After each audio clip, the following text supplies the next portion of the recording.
Sandeep आगरमोर tutorial पर हम आपको इलेक्ट्रिकल अप्लायंसेस की रिपेयरिंग सिखाते हैं। हमारे वीडियोस देखने के लिए हमारे चैनल को फ्री में सब्सक्राइब करें। सब्सक्राइब करने के लिए लाल सब्सक्राइब बटन पर क्लिक करें। नए वीडियोस की जानकारी के लिए बेल पर क्लिक करें, ऑल को सिलेक्ट करें और ओके दबाएं। हेलो फ्रेंड्स, संदीप आगरमोर ट्यूटोरियल में आपका स्वागत है। दोस्तों, पिछले वीडियो में हमने आपको एमसीबी के कनेक्शन बताए थे।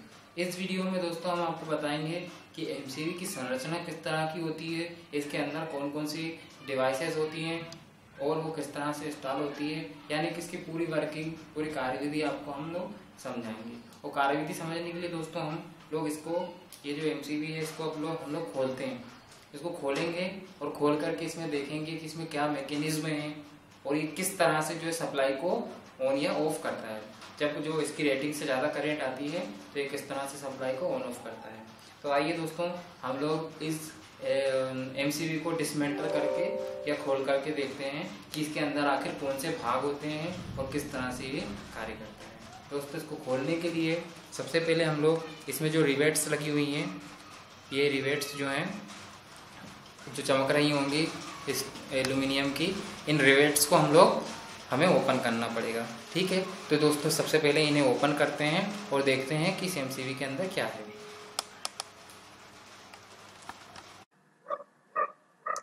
दोस्तों, जैसा कि हमने आपको बताया था कल भी कि ये जो एमसीबी होती है, ये पोल के अनुसार जो डबल पोल और सिंगल पोल एमसीबी होती हैं। तो दोस्तों, डबल पोल और सिंगल पोल में कोई अंतर नहीं है। बेसिकली क्या होता है, इसमें दो यूनिट जो है ये लोग साथ में एक साथ लगा करके इसे डबल पोल ऐसी बना देते हैं, जिसमें फेज और न्यूट्रल दोनों के लिए जो है आप कनेक्शन कर सकते हैं। तो दोस्तों, इस एमसीबी को हमने जो है इसके रिवेट्स निकाल लिए। यहाँ पर जो रिवेट्स लगे हुए थे वो रिवेट्स हमने अब निकाल लिए हैं। और रिवेट्स निकालने के बाद अब आप लोग देखिए, इसे ये जो है दो अलग अलग यूनिट्स हैं। अब इन दोनों एमसीबी को एक्चुअली दोनों के अंदर जो स्ट्रक्चर होता है समान होता है। ऐसा नहीं है कि न्यूट्रल के लिए अलग प्रकार का एमसीबी हो और फेस के लिए अलग प्रकार का हो। दोनों बेसिकली जो है सेम होते हैं। तो इन्हें अब हम लोग जो है इस एक यूनिट को हम आपको खोल करके बताएंगे कि इसके अंदर की संरचना किस तरह की होती है। तो दोस्तों, इस एमसीबी की जो रिवेट्स थी वो सारे हमने खोल लिए। अब हम इसका जो ऊपर का कवर जब हटाते हैं तो वो आप लोग देखेंगे कि इसके अंदर जो है काफ़ी सारे जो हैं चीज़ें हैं, दिखेंगे, नज़र आएंगे आपको। अब मैं बारी बारी से आपको इन सब के बारे में बताता हूँ कि ये जो एमसीबी है, इतनी सारी चीज़ें इसके अंदर क्यों हैं, इनका सिग्निफिकेंस क्या है। तो दोस्तों, यहाँ आप लोग देखें कि हम लोग जो इसमें इनपुट दे रहे थे वो ये इनपुट के लिए इसमें ये यहाँ से हम लोग इसमें इनपुट दे रहे थे। यहाँ सॉकेट आपको दिख रहा होगा, ये स्क्रूज हैं। यहाँ जो स्क्रू हमारा जो ये जो टेस्टर जहाँ पे इंटर होता है, यहाँ हम लोग सप्लाई का वायर देते हैं। ठीक है, यहाँ सप्लाई का वायर जो है हमने इंसर्ट करते हैं। अब सप्लाई का वायर जो है इसका कनेक्शन जो होता है, यहाँ पर ये कॉपर वायर आपको नजर आ रहा होगा वीडियो में। ये जो कॉपर वायर है, यहाँ आगे चल के एक इलेक्ट्रोमैग्नेट जुड़ा हुआ है। तो ये जो स्क्रू था, यहाँ से इसका कनेक्शन, जो ये सॉकेट था, इसका कनेक्शन इस इलेक्ट्रोमैग्नेट से। ठीक है, और इलेक्ट्रोमैग्नेट के दूसरा जो टर्मिनल है, इलेक्ट्रोमैग्नेट के नीचे देखें आप लोग, आपको एक वायर टाइप का एक मोटा जो है आपको टर्मिनल नजर आ रहा होगा। यह जो है, ये जो टर्मिनल नजर आ रहा होगा आपको पिन पॉइंट पर, अगर आप ध्यान दें, अगर यहाँ पर तो एक सिल्वर कलर का जो है तार नजर आ रहा होगा आपको। ये जो तार होता है सिल्वर कलर का, ये जो होता है ये दूसरा टर्मिनल होता है इलेक्ट्रोमैग्नेट का, और इसका जो कनेक्शन है ये थर्मोस्टेट से है। ये जो एक आपको पत्ती नजर आ रही होगी यहाँ पर, ये एक स्ट्रिप जो नजर आ रही है जिसपे यहाँ एक पॉइंट बना हुआ है। ठीक है, ये स्ट्रिप जो होती है दोस्तों, इसे हम बाईमेटलिक स्ट्रिप बोलते हैं। ठीक है, तो ये जो होता है एक्चुअली एक थर्मोस्टेट का कार्य करता है। ठीक है, अभी मैं आपको कनेक्शन बता दूं कि करंट कहाँ कहाँ फ्लो होती है, फिर मैं इसके बारे में आपको थोड़ा डिटेल में बताऊंगा। तो देखें आप, फिर से आप फॉलो करें कि करंट कहाँ कहाँ से प्रभावित होती है। पहले इस सॉकेट में आएगी, इस सॉकेट से ये जो इलेक्ट्रोमैग्नेट है, इस इलेक्ट्रोमैग्नेट में सप्लाई गई। इस इलेक्ट्रोमैग्नेट से जो सप्लाई है वो थर्मोस्टेट को मिली, और थर्मोस्टेट के बाद थर्मोस्टेट जो होता है हमारा, थर्मोस्टेट दूसरी तरफ से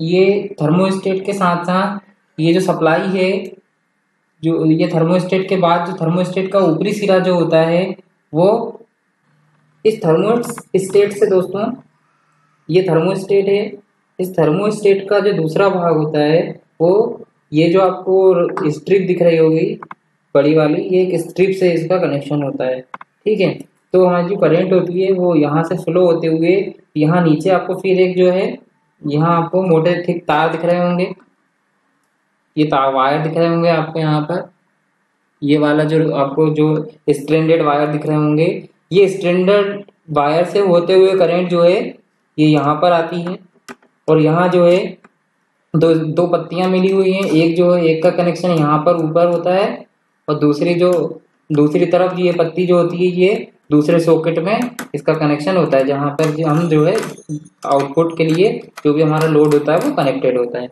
ये यहाँ पर। तो दोस्तों अब मैं बताता हूँ आपको कि इसमें जो है ये जो एमसीबी है ये वर्क कैसे करता है, ये ट्रिप कैसे कर देता है। या जैसे यदि मान लीजिए कभी शॉर्ट सर्किट यदि आपकी सप्लाई में होता है, या जैसे आपकी कोई मशीन है वो अगर ओवरलोड होती है, तो ये रिले किस प्रकार, ये जो एमसीबी है ये किस तरह से कार्य करेगा ये अब हम समझते हैं। तो देखिए दोस्तों, सबसे पहले मैं बता दूं आपको कि इस एमसीबी में जैसा कि आप लोगों ने देखा कि इसमें दो मुख्य रूप से कंपोनेंट हैं। एक तो बाईमेटलिक स्ट्रिप है जिसे हम थर्मोस्टेट कहते हैं, ठीक है, ये एक बाईमेटलिक स्ट्रिप है, और दूसरा जो है एक इलेक्ट्रोमैग्नेट है।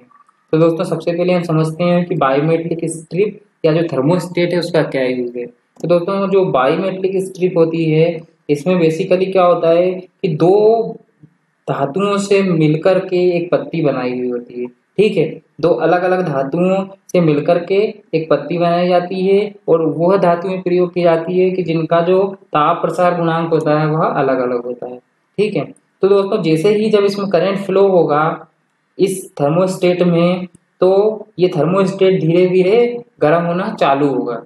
ठीक है, जब दोस्तों नॉर्मल करंट इसमें फ्लो होती है इस एमसीबी में, तो ये थर्मोस्टेट जो है गर्म तो होता है लेकिन इतना ज्यादा गर्म नहीं होता कि इस एमसीबी को जो है ये ट्रिप करे।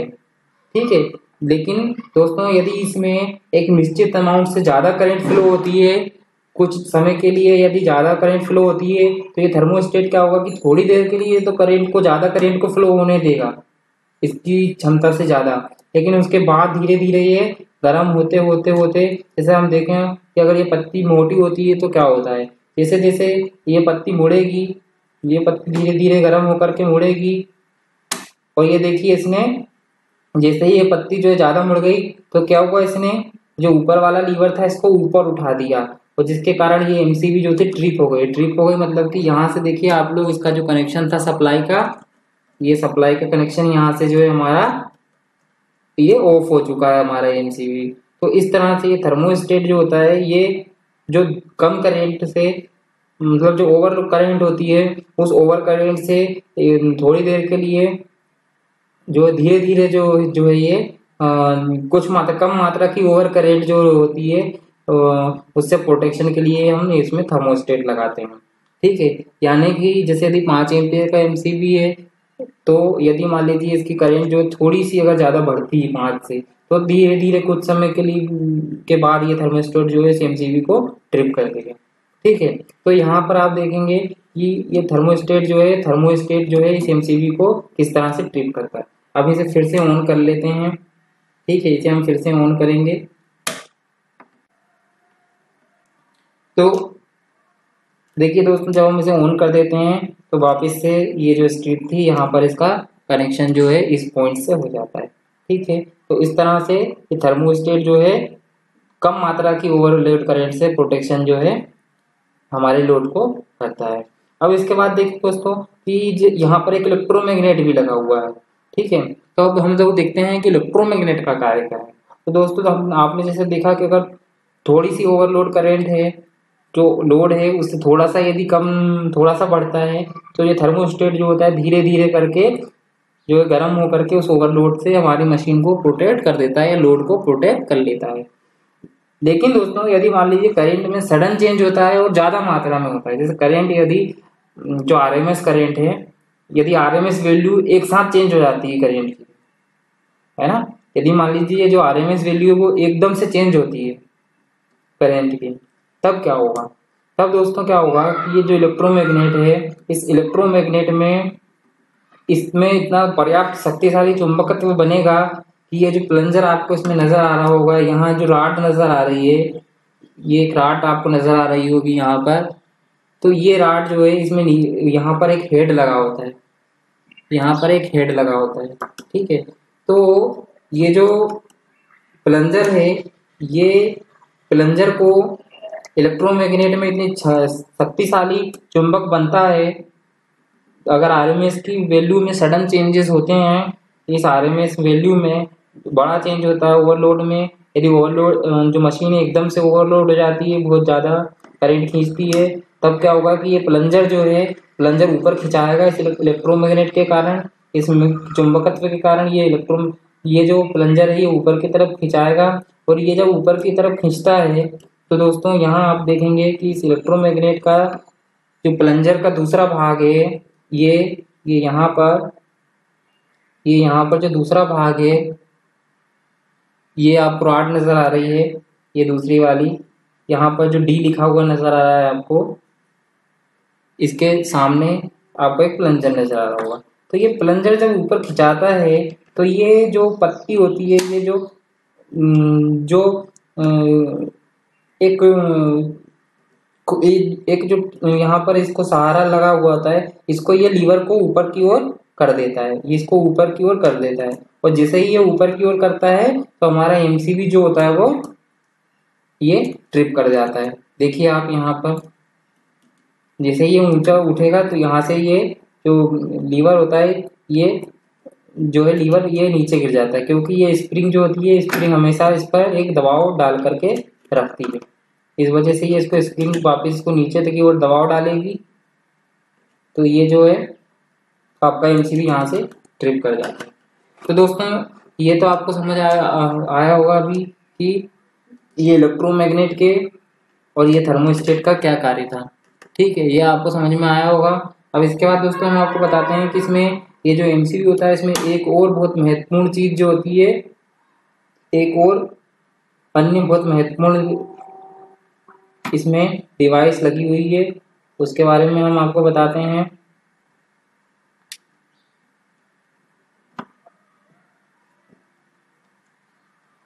तो दोस्तों देखें आप इसमें कि यदि जैसे जो 15 एम्पियर की करंट होती है या उससे ज़्यादा की करंट यदि होती है, या 5 एम्पियर की भी करंट है दोस्तों, तो यदि आप करंट को एकदम से ब्रेक करेंगे तो आपने देखा होगा कि जो इलेक्ट्रिकल जो वायर वगैरह हैं, यदि वो ब्रेक करते हैं तो उसमें चिंगारी होती है, उस पर स्पार्किंग उत्पन्न होती है।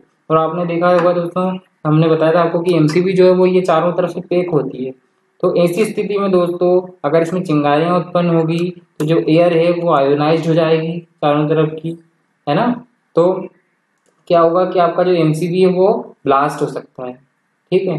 तो ऐसी स्थिति में हमें क्या करना होगा, चिंगारियों को बुझाने के लिए व्यवस्था करनी होती है। तो ये जो एमसीबी है दोस्तों, इसमें आर्क को बुझाने के लिए ये युक्ति लगी होती है, ठीक है, इसे हम ये आर्क एक्सटिंग्विशन के लिए जो है युक्ति होती है। बेसिकली ये क्या है, ये पत्तियां हैं, ये जो होती हैं ये आपकी पत्तियां होती हैं, धातु की पत्तियां होती है, ये जो है इस बटी हुई होती, कई भागों में बटी हुई होती है। इससे क्या होता है दोस्तों, आपको देखो हम इसको लगा करके बताते हैं इसमें कि ये पत्तियों में क्या होता है।